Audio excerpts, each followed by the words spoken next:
ألا بذكر الله تطمئن القلوب. بسم اللہ الرحمن الرحیم۔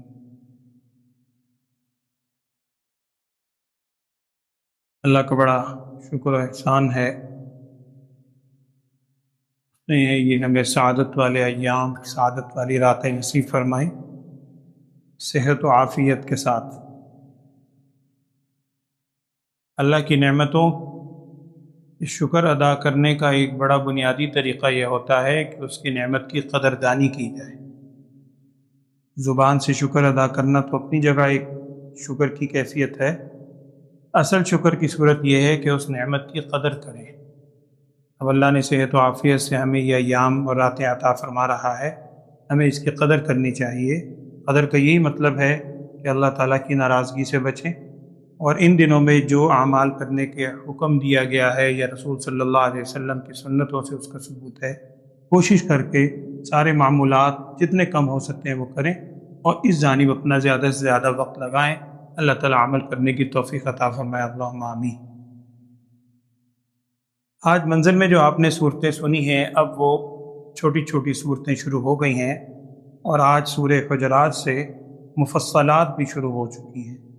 میں نے آپ سے عرض کیا تھا قرآن پاک کی صورتوں کو جو تقسیم کیا جاتا ہے، 7 معین ہیں، پہلے 7 طویل ترین صورتیں، 7 طوال، پھر اس کے بعد معین ہیں، پھر اس کے بعد مثانی ہیں، اور اس کے بعد مفصلات شروع ہوتی ہیں۔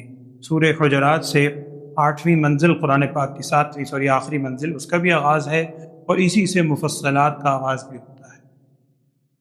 کل میں نے آپ سے عرض کیا تھا کہ جو 7 آل حامیم ہیں یا حوامیم ہیں، 7 صورتیں جو حامیم سے شروع ہوتی ہیں، ان میں آخری صورت باقی تھی 26ویں پارے کے آغاز سے، وہ آج آپ نے سنی ہے، سورہ احقاف۔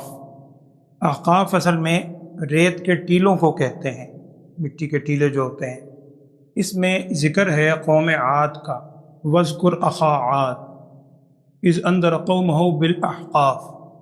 تو وہاں جہاں یہ قوم آباد تھی، وہاں ریت کے ٹیلے اس قسم کی آبادی تھی، اس وجہ سے اس لفظ احقاف کی وجہ سے سورت کا نام احقاف رکھا گیا۔ اس صورت میں وہ واقعہ بھی ہے جو عصر کے بعد جو سیرت کا سلسلہ مختصر سا چل رہا ہے۔ آپ کو یاد ہوگا میں نے عرض کیا تھا کہ آپ صلی اللہ علیہ وسلم جب طائف کے سفر میں تشریف لے گئے تھے، تو وہاں سے واپسی میں مقام نخلہ پہ آپ صلی اللہ علیہ وسلم نے قیام فرمایا تھا، قرآن پاک کی تلاوت فرما رہے تھے، صرف نبی صلی اللہ علیہ وسلم اور ساتھ حضرت زید ابن حارثہ رضی اللہ تعالیٰ عنہ۔ وہاں جنات کی ایک جماعت گزری تھی اس پر، نصیبین کے جن۔ آج وہ الفاظ آپ نے آج سنے ہیں سورہ احقاف میں، وَإِذْ صَرَفْنَا إِلَيْكَ نَفَرًا مِّنَ الْجِنِّ يَسْتَمِعُونَ الْقُرْآنَ فَلَمَّا حَضَرُوهُ قَالُوا أَنصِتُوا۔ جب وہ حاضر ہوئے تو انہوں نے کہا تھا خاموش ہو جاؤ، ہم نے ایک کلام سنا ہے حضرت موسیٰ علیہ السلام کے بعد، اور وہ واقعہ میں نے مختصر وہاں سے عرض کیا تھا۔ آج وہ الفاظ آپ نے سورہ احقاف میں سنے ہیں، اور بہت سے مضامین سورہ احقاف میں موجود ہیں۔ اس کے بعد آج آپ نے سورت سنی ہے سورہ محمد صلی اللہ علیہ وسلم۔ نبی صلی اللہ علیہ وسلم کے نام پر سورت بھی ہے، سورہ محمد آج آپ نے سنی۔ اور رسول صلی اللہ علیہ وسلم کا جو ذاتی نام ہے محمد اور احمد، یہ دونوں ذاتی نام ہیں آپ صلی اللہ علیہ وسلم۔ قرآن پاک میں 4 جگہ 4 مقام پر لفظ محمد آیا ہے، ایک جگہ لفظ احمد آیا ہے، اور صفاتی نام تو مختلف جگہوں پر ہیں، بشیر، نذیر اور داعیا الی اللہ باذنہ، اور سارے اسم۔ وہ جو 4 نام 4 موقعوں پر لفظ محمد آیا ہے، ان میں سے بلکہ آج 4 نام مکمل ہو گئے جو الفاظ میں قرآن کی ترتیب میں ہیں۔ ایک ہے 4 پارے کے اندر آپ سن چکے ہیں، وما محمد الا رسول قد خلت من قبلہ الرسل، ایک وہاں تھا۔ ایک آپ نے 2-3 روز پہلے 22ویں پارے کے اندر وہ آیت سنی ہے جو ختم نبوت کے حوالے سے سب سے مشہور آیت ہے، ما کان محمد ابا احد من رجالکم ولکن رسول اللہ وخاتم النبیین، یہاں بھی لفظ محمد آیا۔ تیسرا آج آپ نے سورت سنی ہے، اس سورت کا نام ہی کیا ہے؟ سورہ محمد۔ الذین کفروا وصدوا عن سبیل اللہ اضل اعمالہم، اور اس کی شروع میں لفظ محمد آیا۔ چوتھا جو ہے وہ قرآن میں ہے محمد الرسول اللہ پورا۔ وہ بھی آج آپ نے سنا ہے۔ سورہ فتح کی سب سے آخری آیت، وہ آیت شروع ہی ایسے ہوتی ہے، محمد الرسول اللہ والذین معہ اشداء علی الکفار رحماء، سارے آگے اس کی تفصیل۔ تو یہ چاروں نام رسول صلی اللہ علیہ وسلم کے جو ذاتی نام ہیں وہ تقریباً آج کے آیات کے اندر مکمل ہو گئے۔ لفظ احمد آپ صلی اللہ علیہ وسلم کا ذاتی نام ہے، وہ آپ انشاءاللہ کل پرسوں کی منزل میں 28ویں پارے کے اندر آئے گا انشاءاللہ، وہ آپ وہاں سنیں۔ سورہ صف کے اندر حضرت عیسیٰ علیہ السلام نے جو بشارت دی تھی وہاں آئے گا۔ آج کی منزل میں ایک بات عرض کرنا چاہ رہا ہوں، وقت بڑا مختصر ہے اور ویسے بھی تاخراتوں کا آغاز ہے، یہ باتیں سننے سنانے والی نہیں ہیں، یہ تو عمل کرنے والے ایام لاتے ہیں کہ ہم اللہ کے حضور انفرادی طور پر، وہ زیادہ بہتر ہے۔ اور ویسے میں ایک بات عرض کر دیتا ہوں کہ یہ ساری عبادات نفلی کہلاتی ہیں عام طور پر، یعنی انفرادی جو اب آپ رات کو اللہ کی توفیق سے جو بھی عبادت کریں گے، نفلی عبادات کے اندر بعض حضرات نے سمجھانے کے لیے ایک بات لکھی ہے اہل علم نے، وہ کہتے ہیں دیکھیے ایک بادشاہ کا عمومی دربار ہوتا ہے، ایک بادشاہ کا خاص دربار ہوتا ہے۔ عمومی دربار ہوتا ہے جس میں عام لوگوں کو اجازت ہوتی ہے، عام لوگ آتے ہیں، سارے فریادی آ رہے ہیں، اپنی اپنی وہ درخواستیں پیش کر رہے ہیں، بادشاہ سن رہا ہے۔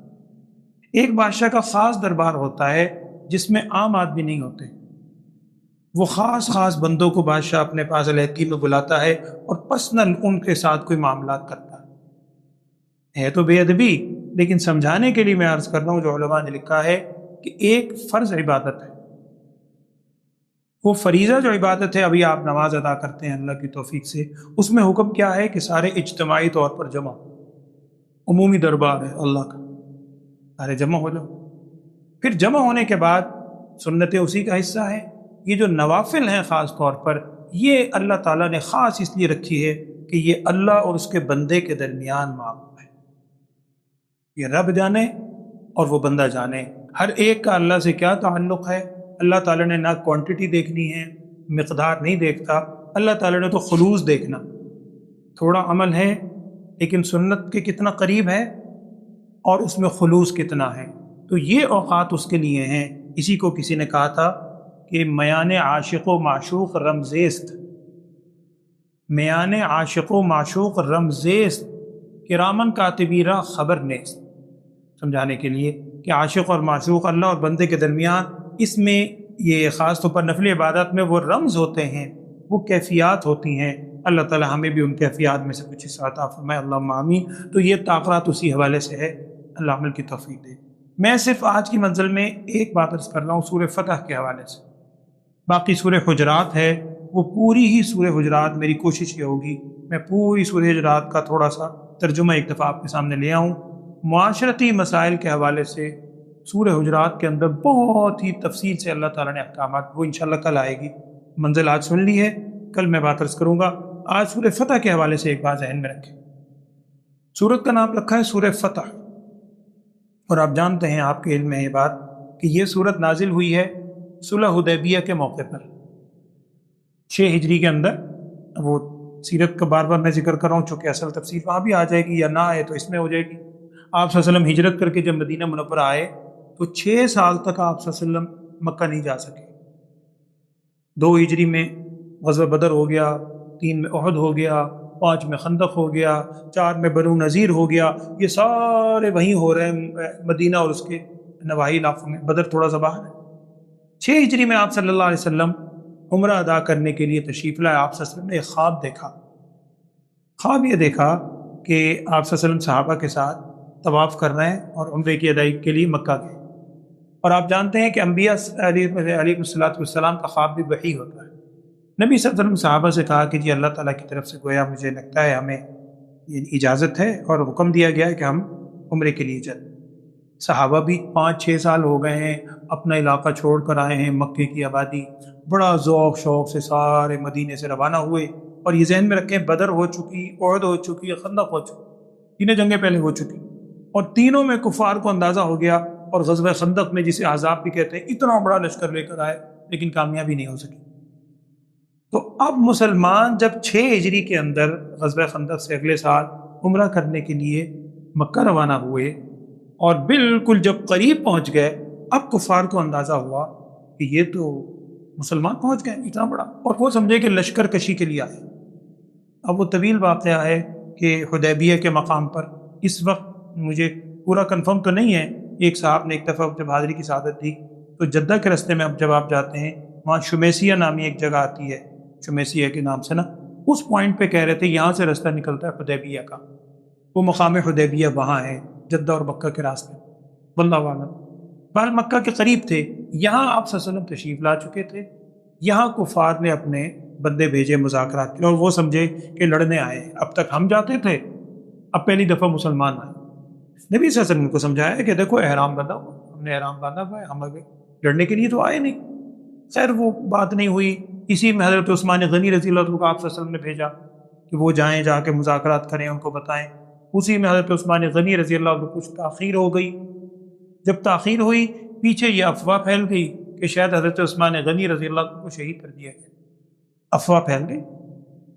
اب نبی صلی اللہ علیہ وسلم کو بڑا افسوس ہوا، نبی صلی اللہ علیہ وسلم نے صحابہ کو جمع کیا، اور یہاں قرآن میں اس کا ذکر، سورہ فتح کا تیسرا رکوع وہاں سے شروع ہوتا، اور اتنی بڑی بشارت ہے، قرآن کہہ رہا ہے لقد رضی اللہ عن المؤمنین اذ یبایعونک تحت الشجرہ، اللہ تعالیٰ راضی ہو گیا ان ایمان والوں سے جنہوں نے ایک درخت کے نیچے آپ صلی اللہ علیہ وسلم کے دست مبارک پر بیعت کی۔ نبی صلی اللہ علیہ وسلم نے صحابہ کو جمع کیا اور ان سے کہا دیکھو ہم لڑنے تو نہیں آئے تھے، لیکن اگر انہوں نے عثمان کا خون کر دیا ہے اب ہم عثمان کے خون کا بدلہ لے کر جائیں گے، عہد کرو میرے ہاتھ۔ خیر صحابہ نے وہ عہد کی، وہ جو معاہدہ ہوا، وہ بیعت ہوئی، اس بیعت کا نام ہی آج تاریخ میں سیرت میں بیعت رضوان رکھ دیا گیا، کیونکہ قرآن نے جو کہہ دیا کہ اللہ ان بیعت کرنے والوں سے راضی ہو گیا، تو رضامندی والی بیعت۔ خیر بیعت ہو گئی، بعد میں حضرت عثمان غنی رضی اللہ عنہ واپس تشریف لے آئے، تو جس بات پر بیعت ہوئی تھی بدلہ لینے کی وہ شہادت ہوئی نہیں، وہ تو زندہ واپس آ گئے، تو لہٰذا وہ سارا بیعت کا حکم بھی ختم ہو گیا۔ بعد میں یہ ہوا۔ اس کے بعد ایک چیز بس اس میں واقعہ عرض کرنا چاہ رہا ہوں، بڑا یعنی تاریخی واقعہ، ہر کتاب میں تقریباً لکھا ہے۔ وہ لوگ آئے وہاں سے، سہیل بن عمر نامی ایک شخص تھا، 2-3 بندے اور آئے، انہوں نے آ کر بات چیت یہ کی کہ جی ہم اس سال تو آپ کو نہیں جانے دیں، مکہ نہیں جا سکتے آپ، کچھ بھی ہو ہم مان گئے آپ عمرہ کرنے آئے ہیں اور اللہ کا گھر ہے، سب کا حق ہے، لیکن وہی بات ہماری ناک کا مسئلہ ہے، یہ ہے جو بھی نعوذ باللہ انہوں نے کہا ہم نہیں جانے دیں گے، اس سال آپ واپس جائیں، ہاں ہم صلح نامہ لکھنے کو تیار ہیں، کوئی صلح نامہ اگر ہو سکتا ہے تو لکھیں۔ وہاں صلح نامہ لکھا گیا ہے جس کو کہتے ہیں صلح حدیبیہ، وہی صلح حدیبیہ کی جگہ۔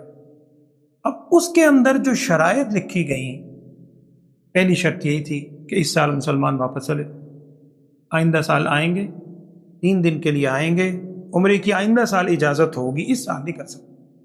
بہرحال وہ ساری بات، ایک شرط اس میں یہ رکھی گئی جو بڑی عجیب تھی کہ ہمارا کوئی بندہ، یعنی یہاں سے کوئی بندہ چھپتا چھپاتا اگر مسلمانوں کے ہاتھ لگ گیا مدینے میں تو مسلمان ہمیں واپس کریں گے، لیکن ہمارا کوئی بندہ، یعنی مسلمانوں کو کوئی بندہ جو ہماری قید میں ہے یا ہم نے اس کو رکھا ہوا ہے، وہ اگر چھٹ کے کسی طرح جان چھڑا کر مسلمانوں کے پاس بھاگ جائے گا، مسلمانوں کا بندہ، وہ ہمیں واپس کریں گے اور ہم واپس نہیں کریں گے۔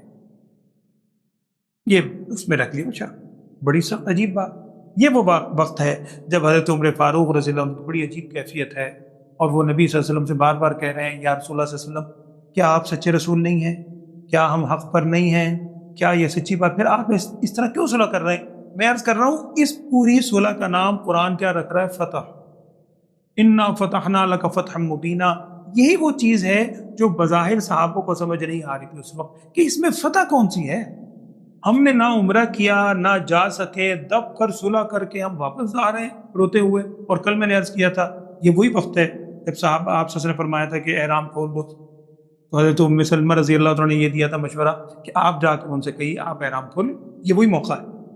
تو اب جب یہ ساری کیفیت ہوئی تو یہاں ایک واقعہ ذہن میں رکھ لیں کہ یہ جو کفار کی طرف سے شخص آئے تھے سہیل بن عمر نامی، ان کے صاحبزادے حضرت ابو جندل رضی اللہ تعالیٰ عنہ، یہ صحابی رسول صلی اللہ علیہ وسلم، ان کو انہوں نے بیڑیوں میں قید کیا ہوا تھا، بیڑیاں باندھ کے، بیٹا ہے مسلمان۔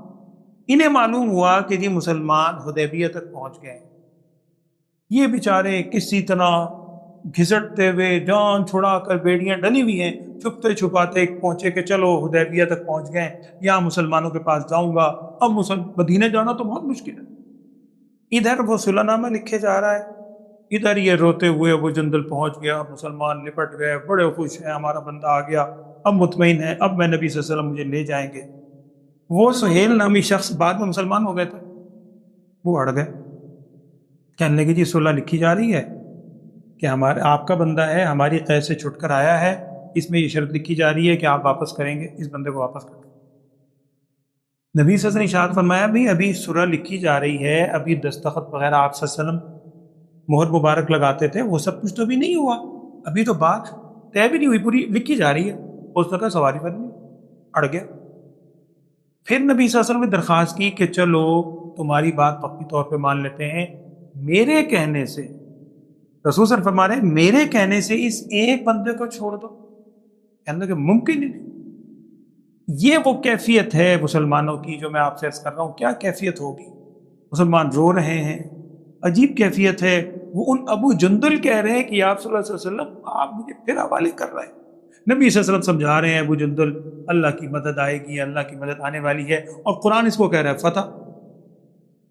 اب یہاں یہ چیز سمجھنے والی ہے کہ جب قرآن و حدیث کسی چیز میں ہمیں واضح طور پر حکم آ جائے، ہماری محدود سوچ میں وہ چیز آئے یا نہ آئے، جب قرآن و حدیث کا فیصلہ ہو گیا آمنا وسلمنا، یہاں پھر وہ مدد کیسے آئی وہ میں بس عرض کر رہا ہوں، مختصر بتا رہا ہوں۔ حضرت ابو جندل رضی اللہ تعالیٰ عنہ واپس ہو گئے، اور بعد میں حضرت عمر فاروق رضی اللہ تعالیٰ بعد میں کہا کرتے تھے، کہنے لگے اللہ تعالیٰ ابو جندل پہ رحم فرمائے، میں ان کے قریب ہوتا تھا، بار بار قریب ہوتے تھے، اور جا کر نا اپنی تلوار ان کے قریب کرنے کی کوشش کرتے تھے کہ چلو معاہدہ ہم سے ہوا ہے، یہ میں اشارہ کرتے تھے کہ یہ تلوار لے کے اپنی بیڑیاں کاٹو اور دوڑ جاؤ، لیکن وہ بیچارے سمجھے نہیں، ان کی عجیب کیفیت، رو رہے ہیں، مجھے حوالے کر رہے ہیں۔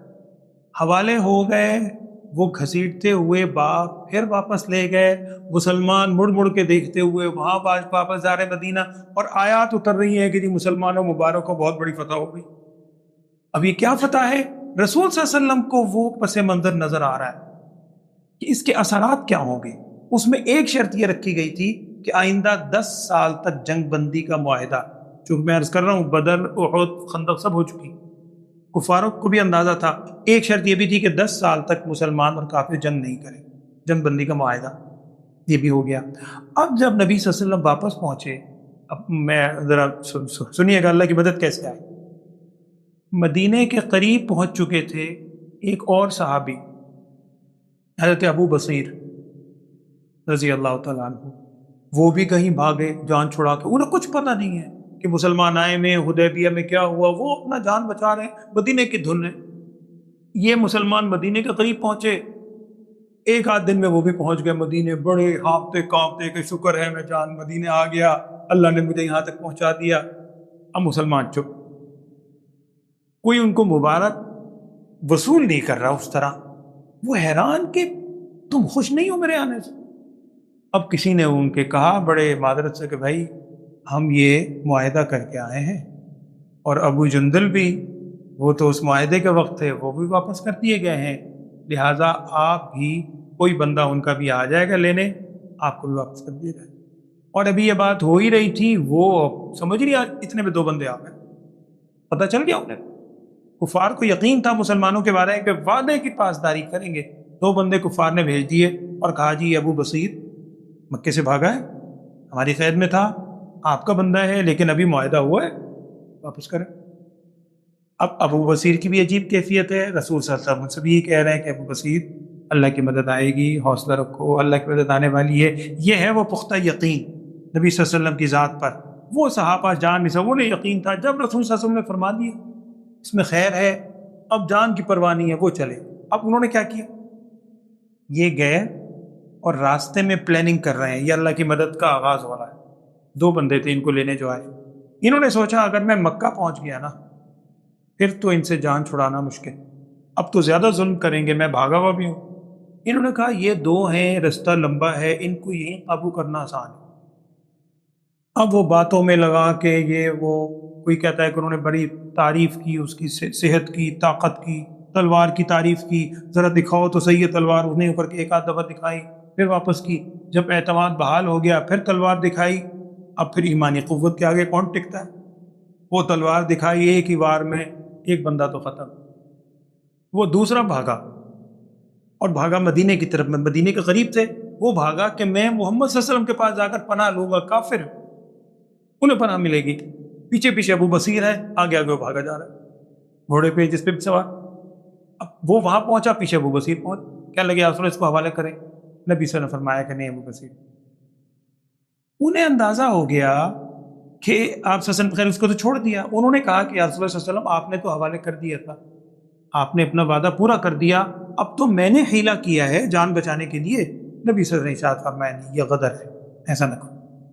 ابو بصیر کو اندازہ ہو گیا رضی اللہ عنہ کہ یہ تو اب میں نے ان کا ایک بندہ بھی مارا ہے، اب پورا گروہ آئے گا اور مجھے پھر لے جائے گا. انہوں نے کہا میں مدینے میں رہتا ہی. آپ صلی اللہ علیہ وسلم سے دعائیں لے کے نکل خفیہ. اور وہ مکے کے قریب، مجھے اس نام کا اندازہ نہیں ہے، کتابوں میں شاید لکھا ہو، مکے کے کسی قریبی پوائنٹ پر چھپ کر بیٹھ گیا پہاڑی علاقہ میں. واقف تو تھے اس علاقہ سے، مکے نہیں گئے، اسلحہ وسلح بھی کچھ ساتھ تھا اس کا. اب وہاں انہوں نے قافلے بھی آتے جاتے تھے، رابطہ تھا. کسی سے اسے نے پیغام بھجوایا اندر مکے میں حضرت ابو جندل کو اور دیگر لوگوں کو کہ بھائی میں یہاں چھپا ہوا ہوں، یہاں آ جاؤ. حضرت ابو جندل کی بھی انہوں نے بیڑیاں کھول دی. انہوں نے کہا کہ آپ بھاگیں گے کہاں؟ بھاگیں گے ہم پھر پکڑ کے لے آئیں گے. حضرت ابو جندل کو پتہ چلا، وہ بھی چھپتے چھپاتے ان کے پاس پہنچ گئے. ابو بصیر، ایک کسی اور کو پتہ چلا، وہ 3 4 5 10 افراد کی جماعت بن گئی. اب انہوں نے کیا کیا کہ کفار کے جو قافلے گزرتے تھے انہیں روکنا شروع کر. اب کفار پریشان ہیں کہ ہمارے قافلوں کا ہمارے راستہ بند ہو گیا، ناطقہ بند ہو گیا. معلوم ہوا کہ جناب وہ جو مسلمان بھاگ بھاگ کے جا رہے ہیں نا، یہ انہوں نے وہاں پر گروہ بندی کر لی. اب بات وہی ہے، ایمانی قوت کے آگے کوئی چیز نہیں ٹکتی. ادھر ایمانی قوت ہے، چاہے وہ چند ہیں نہتے ہیں، ادھر کفار. اب کفار مجبور ہو کر، کتابوں میں لکھا ہے، وہاں پہنچے، مدینہ منورہ گئے اور جا کر درخواست کی کہ یا رسول اللہ صلی اللہ علیہ وسلم. وہ تو مانتے نہیں تھے. آپ صلی اللہ علیہ وسلم سے انہوں نے درخواست کی کہ جی آپ اپنے بندوں کو اپنے پاس واپس بلا لیں، ہمارا راستہ تو کھلے. ہمارا تو انہوں نے ناطقہ بند کر دیا ہے، ہر قافلہ ہمارا سارا راستہ بند ہو گیا، ہم یہ شرط ختم کرتے ہیں خود. اب سنیے ذرا، یہ صحابہ وہاں بیٹھے میں، حضرت ابو بصیر بھی ہیں. وہاں سے نبی صلی اللہ علیہ وسلم نے پیغام بھجوایا اس جگہ. مسلمانوں کو علم ہوگا. اب مسلمان، 1 2 مسلمان پیغام لے کر آئے اور لکھا ہے آپ صلی اللہ علیہ وسلم نے والا نامہ باقاعدہ لکھ کے آپ صلی اللہ علیہ وسلم نے بھیجا حضرت ابو بصیر کے نام رضی اللہ تعالی عنہ.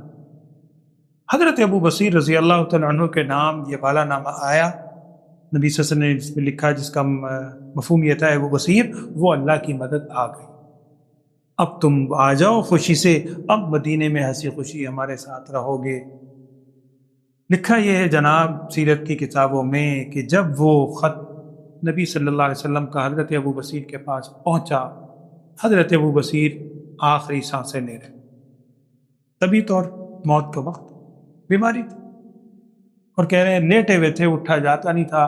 کبھی اس کو دیکھتے ہیں، کبھی اس کو چومتے ہیں، کبھی سینے سے لگاتے ہیں، کبھی آنکھوں سے لگاتے ہیں.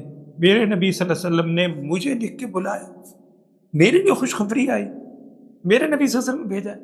اسی حال میں حضرت ابو بصیر رضی اللہ تعالیٰ عنہ کی روح پرواز کر اسی خطے میں.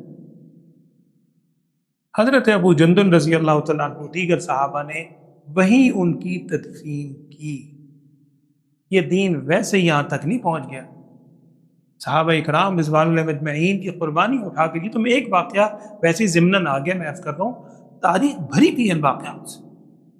تو وہاں پھر حضرت ابو جندل اور دوسرے سارے صحابہ واپس آئے. یہ تھی وہ فتح. اور پھر اس کے بعد جو اصل کام ہوا کہ چونکہ جنگ بندی ہو گئی تھی، جنگ بندی ہو چکی تھی، چونکہ اس جنگ بندی کی وجہ سے یہ وہ موقع ہے جب رسول صلی اللہ علیہ وسلم نے مختلف حکمرانوں کو خطوط لکھے. چونکہ پتہ تھا کہ اب رکاوٹ نہیں ہے، کفار بھی بیچ میں رکاوٹ نہیں ڈالیں گے. مختلف حکمرانوں کو خطوط لکھے، مقوقس کی طرف گیا، ہرقل کی طرف گیا، نجاشی کی طرف گیا، مختلف علاقوں میں.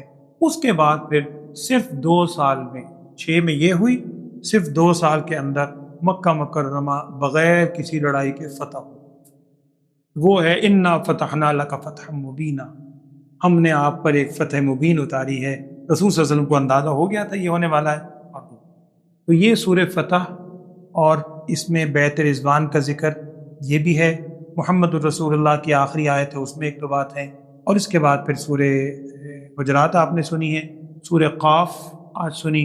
سورہ قاف سے قرآن پاک کی 7ویں منزل کا آغاز ہوتا ہے۔ اللہ تعالیٰ ہمیں قرآن کے ساتھ صحیح محبت اور ان بزرگ ترین ہستیوں سے صحیح عقیدت عطا فرمائے، اللہم آمین۔ الحمدللہ رب العالمین، اللہم صلی علی سیدنا و مولانا محمد وعلی آل سیدنا و مولانا محمد وبارک وسلم ثم صلی علیہ۔ یا اللہ تمام صحابہ اکرام رضوان اللہ علیہم اجمعین سے سچی محبت ہم سب کو عطا فرما۔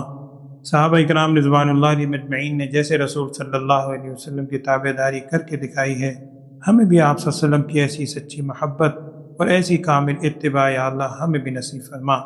ہر معاملے میں، ہر کام میں، ہر چیز میں رسول صلی اللہ علیہ وسلم کی کامل اتباع ہم سب کو نصیب فرما۔ ہم سب کو نفسانی خواہشات سے، شیطان کے مکر و فریب سے محفوظ فرما۔ مقدس راتیں یا اللہ شروع ہو رہی ہیں، ہمیں اس کی قدردانی کی توفیق عطا فرما۔ خصوصاً اعتکاف والوں کو بھی دعا فرمائے، اللہ تعالیٰ ان کے مساعی کو اپنی بارگاہ میں قبول فرمائے، ہمت کے ساتھ، قبولیت کے ساتھ، حوصلے کے ساتھ انہیں سنتوں کے مطابق عبادت کرنے کی توفیق عطا فرما۔ وصلی اللہ تعالیٰ علی خیر خلقہ سیدنا و مولانا محمد وعلی آلہ وصحبہ اجمعین برحمتہ۔ Free audio post-production by alphonic.com.